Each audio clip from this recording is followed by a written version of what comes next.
have you ever, stopped to really consider that every physical experience you've ever had, every massive emotional peak, every minor little injury from a decade ago, even your most mundane daily habits might be secretly archived right now in your muscles and your posture? Yeah, it is a really profound idea, and it completely challenges our basic assumptions, right? Yeah. Because we tend to think of our memories as existing purely in our minds, Right. like, files on a hard drive that are tucked safely away in our brains.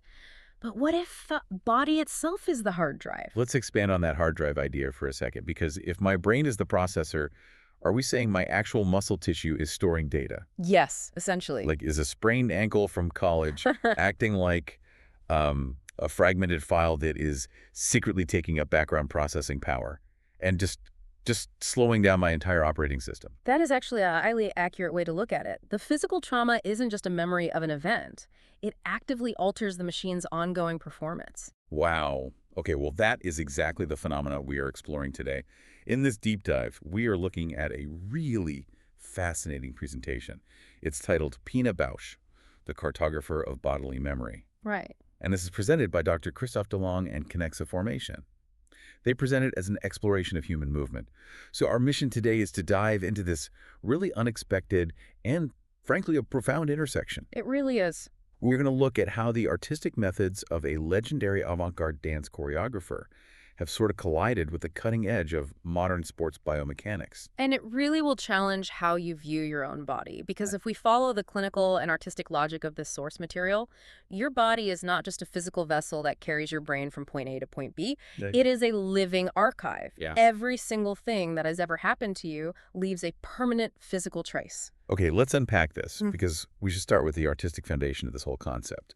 My immediate thought is, how on earth did an avant-garde dancer from the 1970s unlock a fundamental truth about human biomechanics? Decades before sports scientists had the data to back it up. Exactly. Like, how did she know? Well, to understand that, we have to look at the environment Pina Bausch was reacting against. She lived from 1940 to 2009, and she initiated this radical departure from everything traditional dance was supposed to be. Okay. Up until that point in the dance world, choreography was largely, well, dictatorial. Meaning the choreographer just told everyone what to do. Right. The choreographer created a series of beautiful, highly complex steps, and the dancers essentially functioned as specialized athletes trying to replicate those exact steps as perfectly as possible. Wait, I need to push back on that a little bit. Yeah. Because isn't dance entirely about precise choreography and how you move? I mean, traditionally, yes. It's like you hit your mark, you point your toes, you execute the turn. Traditional dance feels like painting by numbers. You are given the exact colors and the exact lines to fill in to create the picture the director wants. Yeah, that's a great analogy. But Bausch's method sounds like handing the dancers a totally blank canvas and asking them to paint with their deepest secrets. That is exactly what she did, and it's why she was so revolutionary. Pina Bausch didn't ask her dancers to memorize steps at all. Wait, really? No steps? No. Instead, she asked them to remember. She wanted them to find, within their own bodies, the physical traces of everything that had ever happened to them. She treated dance not as a display of athleticism, but as a living archive of human experience. That is wild. And the way she extracted that archive was intense, right? The source notes that her specific methods involved asking these simple, highly intimate, and sometimes really disturbing questions to her dancers and rehearsals. Yes, very provocative questions. Like the text specifically mentions she would ask them, show me what you do when you were afraid, or she would say, describe a childhood memory with your body. What's fascinating here is that Bausch was intuitively tapping into something deeply neurological. When she asked those intimate questions, the dancers didn't answer with spoken words. They're dancers. And they didn't answer with rehearsed ballet positions either. Their answers were raw, involuntary gestures. She bypassed the cognitive filter entirely. Oh, wow. So they weren't overthinking it. Exactly. And those involuntary, honest gestures became the actual raw material that she built her choreography out of. So if the dancers are communicating entirely through these raw, involuntary gestures, the choreography isn't about teaching them steps anymore. It's about triggering their psychology to see what the physical hardware does in response. Precisely. Which leads perfectly to her defining quote. She stated this in Wepperall back in 1978. She said, I am not interested in how people move, but what makes them move. What makes them move? That's powerful. It changes the entire paradigm of movement because how you move is just mechanics, right? Levers and pulleys. Yeah, just bones and muscles doing their thing. But what makes you move, that is psychology, history, and neurology all wrapped up in a physical action. She realized that you cannot separate a person's emotional history from their kinetic output. So if artists were using this to bypass cognitive filters on a stage, it naturally begs a massive scientific question. Is this just a really beautiful metaphor for a theatrical performance? Or does the human body actually store memories like a biological filing cabinet? Well, according to the clinical foundations presented in the Kinexa formation material, it is absolutely not just a metaphor. Oh, okay. The text explicitly states that this is a well-established clinical reality known as somatic memory. Somatic memory, meaning we aren't just talking about motor skills, like muscle memory for riding a bike or typing on a keyboard. No, much deeper than that. We're talking about the body storing the actual weight of our lived experiences. Exactly. The text outlines 3 different mechanisms for how the body records this history: traumas, intense emotions, and repeated habits. Let's look at how this actually happens mechanistically. Because, for example, the source states that every single trauma leaves a trace in your muscle tone. Yes. Why? I mean, how does a muscle remember a car crash or a bad fall 5 years after the fact? It comes down to your sympathetic nervous system, which controls your fight or flight response. When you experience physical trauma, your brain sends an immediate emergency signal to the surrounding muscles to violently contract. Like bracing for impact. Right, to protect a joint or a vital organ. But in cases of severe or repeated trauma, that neurological feedback loop gets stuck. Wait, stuck, like it doesn't turn off. Exactly. The physical threat passes, but the nervous system fails to send the all-clear signal. So that specific muscle group stays locked in a low-grade state of defensive contraction. It's just constantly draining energy for years. Man, that makes perfect sense for a physical impact. But what about the second mechanism the source mentions? Intense emotions. Right. The text explains that intense emotions permanently alter our breathing patterns. But here is where I get kind of stuck on the science of this. Our bodies are constantly regenerating, right? Cells die off and are replaced every few years. So how can a breathing pattern from a period of intense grief or stress a decade ago survive if the actual physical tissue of the lungs and diaphragm has completely turned over? Like, is this a software problem or a hardware problem?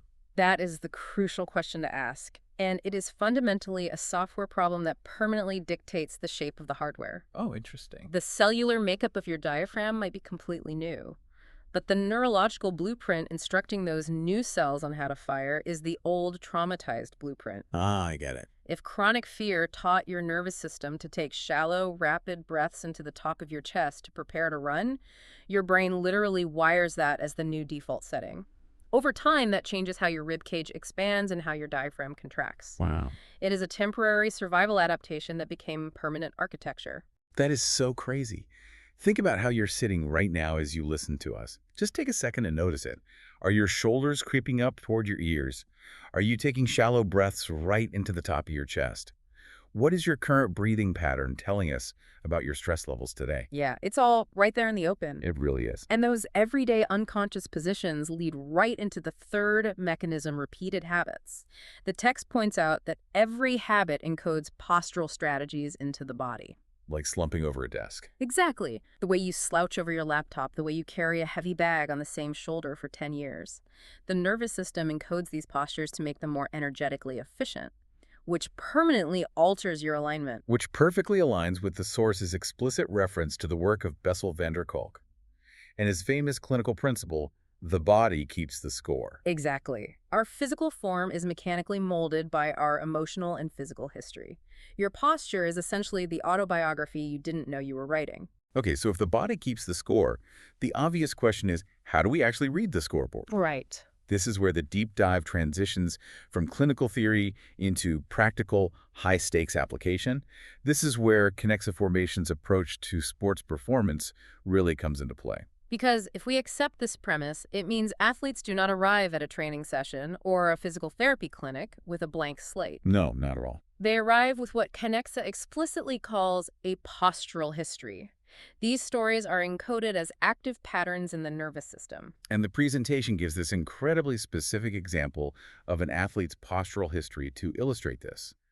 They list a right ankle sprain in 2019, chronic lower back pain since high school, and unexplained left shoulder tension. Now, if a practitioner looks at that list through a traditional isolated medical lens, they see three completely separate problems requiring three separate Yeah, treatments. you ice the ankle, you stretch the back, you massage the shoulder. Right.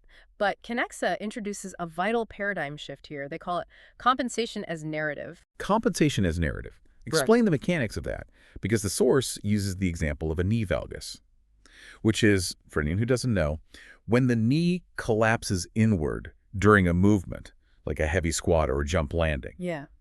A traditional coach looks at that knee valgus and labels it a deficiency. They say, your knee is weak, we need to do exercises to fix the knee. Right. But the text argues the inward collapse isn't a deficiency at all. It is a highly intelligent compensation. Wait, intelligent? Yes. The knee is doing exactly what it has to do to keep the body moving forward because something else, somewhere else in the kinetic chain, is either failing or protecting itself based on that postural history. Here's where it gets really interesting. Mm-hmm. Because to me, this is exactly like having a leaky roof. Mm-hmm. Imagine water is actively dripping right into the middle of your kitchen floor. Okay, yeah. The traditional approach is to think, I have a kitchen problem, and you put a bucket down. Or maybe you try to patch the ceiling right above a puddle. But water travels. It does. The actual hole in the roof might be in the bedroom 2 rooms over. And the water is just running along a hidden support beam before it finally drops into your kitchen. Treating that knee valgus is just repeatedly emptying a bucket in the kitchen. Exactly. Kinexa isn't putting a bucket down. They are tracing the beam back to find the original hole in the roof. If we connect this to the bigger picture, the parallel to our avant-garde dancer is absolutely stunning. Or Pina Bausch. Yes. What Pina Bausch called "what moves me," meaning her quest to trace a visible physical gesture on a stage back to its hidden emotional root cause, is exactly what Kinexa is doing scientifically. Oh, wow. Yeah. They are tracing the causal chain. They look at the visible kinetic symptom like that collapsing knee, and they trace it all the way back through the body's compensations to its true source in the athlete's postural history. Like an old ankle sprain from 2019 that threw off the hip alignment. Precisely. The text literally describes Kinexa as the archaeologist of movement. Which is such a vivid way to describe it. Just as an archaeologist has to carefully brush away the top layers of dirt to find the original artifact at the bottom, Kinexa has to brush away the surface compensations, the shoulder tension, the back pain, Right. to find the initial trauma or habit that forced the body to reorganize its posture in the first place. It requires completely rethinking how we diagnose movement. You can't just treat the loudest symptom. So we have these two completely different threads, the artistic, emotionally driven world of 1970s dance theater and the highly clinical, data-driven world of modern sports biomechanics. Yeah. The final section of the Kinexa presentation brings these two threads crashing together into a unified vision. They outline 5 essential resources that bridge this gap. But rather than just listing them off, let's look at how they actually interact in a real scenario. Okay. Let's take a hypothetical elite soccer player who comes in with that inward collapsing knee we just talked about. How does Kinexa synthesize art and science to treat them? Well, first, the practitioner has to operate from the core clinical foundation, which is somatic memory. They look at the player's knee and acknowledge that this movement pattern isn't just a physics equation, it's a historical artifact. The body remembers something. Right, and that history might involve severe physical or psychological injury, which brings in the second resource, trauma and the body, heavily referencing van der Kolk's work. Exactly. Let's say this soccer player had a devastating, career-threatening tackle 5 years ago. And this is where we have to talk about the physical manifestation of that trauma. The presentation touches on physical roadblocks, which often exist in the fascia. Wait, before we move on fascia, I know it's a massive buzzword in fitness and recovery right now, but what actually is it in this context? Are we talking about some kind of connective tissue acting like a net that physically traps these memories? That is a remarkably precise way to visualize it.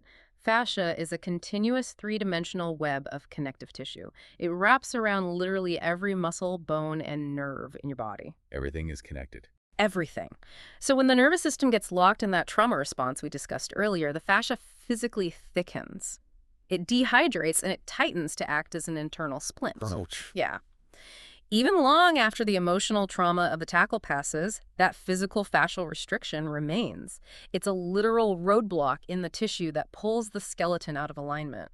So the practitioner uses the next resource, postural biomechanics, the hard math and physics of movement, to trace the compensation chain from the collapsing knee up through the hip to locate that hidden fascial restriction in the back caused by the old tackle. Exactly. They map it all out. But once they find that hysterical roadblock, how do they actually fix the software? Through neuroplasticity, this is the fourth element and really the mechanism of hope in this whole philosophy.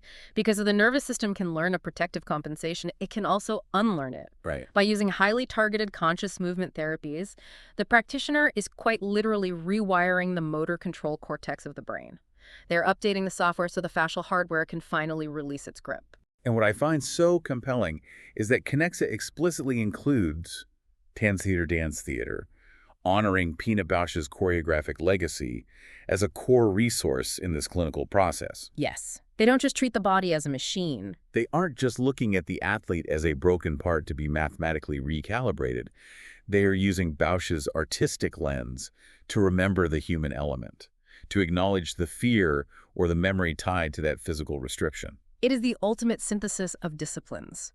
Art provides the empathy and intuition to see the athlete as a whole human being with a history. And science provides the rigorous biomechanical methodology to map and correct the physical compensations that history left behind. So what does this all mean? When we look at this synthesis, what is the practical takeaway for the person listening to this right now, who probably isn't an avant-garde dancer or an elite soccer player? The practical takeaway is that the fundamental truth of the human body does not change based on your profession or context. The tightness in your neck or the ache in your lower back isn't random, and it's not just a mechanical failure. Your body is operating on the exact same principles as the elite athlete. Your past is dictating your present movement. It's universally applicable. It really is. It makes you pause and reflect. What stands out to you when you think about your own body's history? When you feel that tension in your left shoulder, what is the underlying story your body is trying to tell you that you haven't been listening to? It fundamentally shifts how you view yourself in the mirror. You aren't just looking at muscles and bones. You're looking at a deeply complex biological journal. A journal, exactly. To truly optimize your movement, to heal a chronic pain, or to perform at your best, you can't just treat the loudest symptom. You have to read the journal. You have to honor the archive. As we wrap up this deep dive, I want to return to the core message presented by Dr. Christophe Delong and Kinexa Formation in their ebook. It's titled The Visionaries of Gesture, Episode XD3. Right. The central thesis is undeniable. Our bodies are literal maps of everything we have ever lived. And Kinexa distills this entire philosophy down to one incredibly powerful concluding slogan in their material. Yeah, that slogan's going to stick with me. It says, simply, it is not how we move it, is what moves us. It's a direct echo of Pina Bausch from 1978. Reverberating across the decades to become the foundation of modern sports science. It's a vital reminder that beneath every single step we take, there is a hidden historical reason we are taking it exactly that way. Which leaves us with the fascinating, if slightly unsettling question to ponder long after you finish listening. Oh, yeah.